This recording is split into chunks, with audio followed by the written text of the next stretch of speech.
হাঁসের গোশত রান্না করছি, ভুনা ভুনা করব। অনেক তেল দেখাচ্ছে, আমি কিন্তু এতটা তেল দেইনি।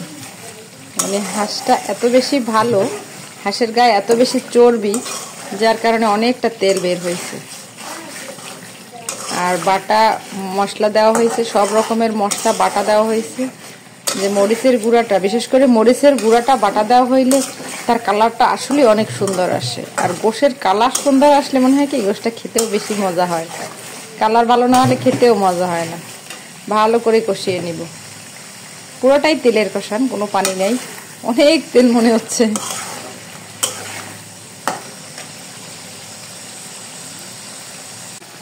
ভালো করে হাঁসের গোশত কষিয়ে নিলাম।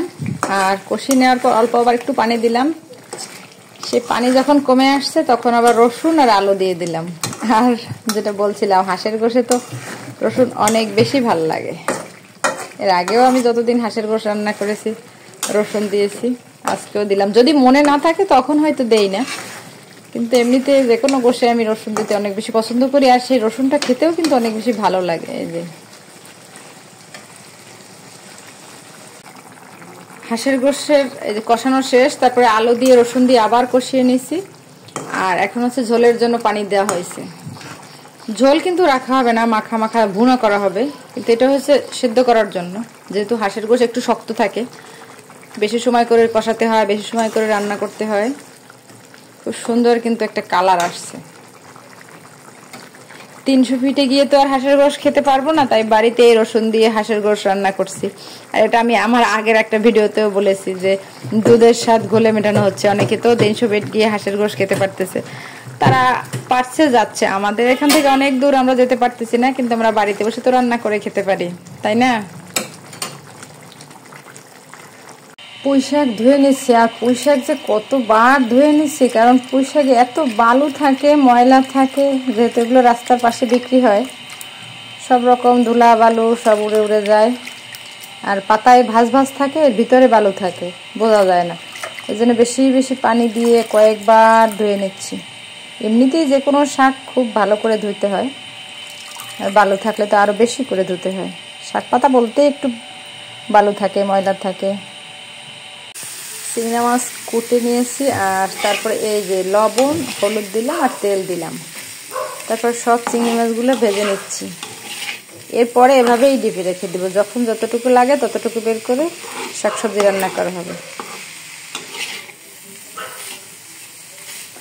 এতে চিংড়ি মাছের স্বাদ অটুট থাকবে, তা না হলে চিংড়ি মাছের মাথা কেমন লাল হয়ে যায় যদি এরকম না রাখা হয়, আস্ত রাখা হয়। কারণ আমরা খুব একটা বেশি চিংড়ি মাছ খাই না।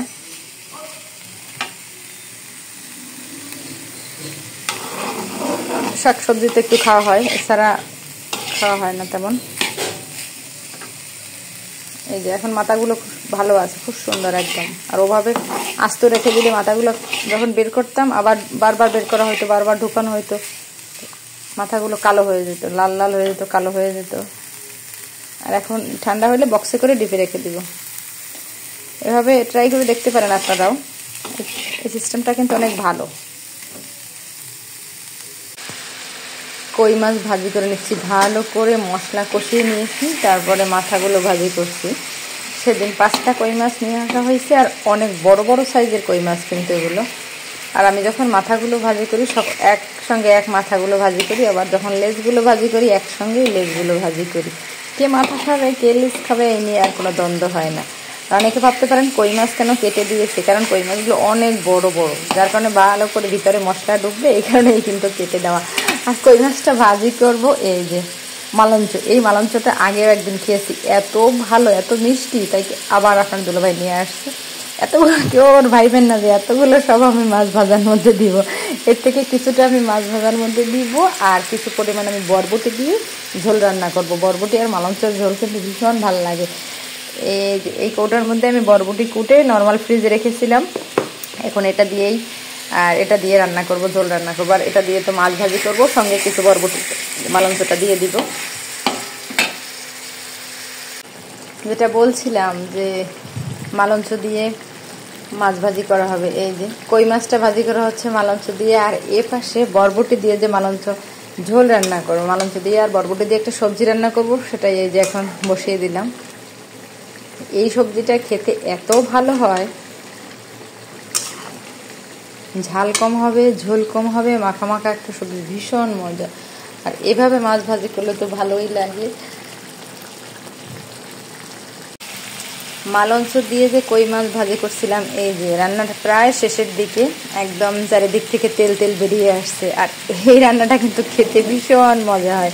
যারা খেয়েছেন তারা বুঝতে পারবেন যে এরকম একটু ভাজা ভাজা মালঞ্চ মিষ্টি মিষ্টি ভীষণ ভালো লাগে।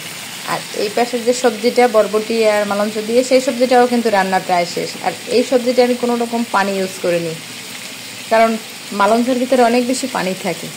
কষানোর সময় যে অল্প একটু পানি দিয়েছি তাতেই কিন্তু হয়ে গেছে। চুলার জালটা একটু কমিয়ে দিয়ে ঢাকনা দিয়ে ঢেকে রেখেছি, ও কিন্তু রান্না হয়ে মানে সিদ্ধ হয়ে গেছে অলরেডি। একটু পর তুলে নেব। এই তরকারিটাও পুরোপুরি রান্না শেষ। কেমন হলো প্লিজ একটু জানাবেন। দেখতে কেমন হলো, খেতে কেমন হয়েছে সেটা তো আর আপনারা বলতে পারবেন না, কিন্তু আসলে খেতে কিন্তু অনেক মজা হয় এই টাইপের ভাজা মাছগুলো। আর এই টাইপের সবজিগুলো প্রত্যেকটাই ভালো লাগে।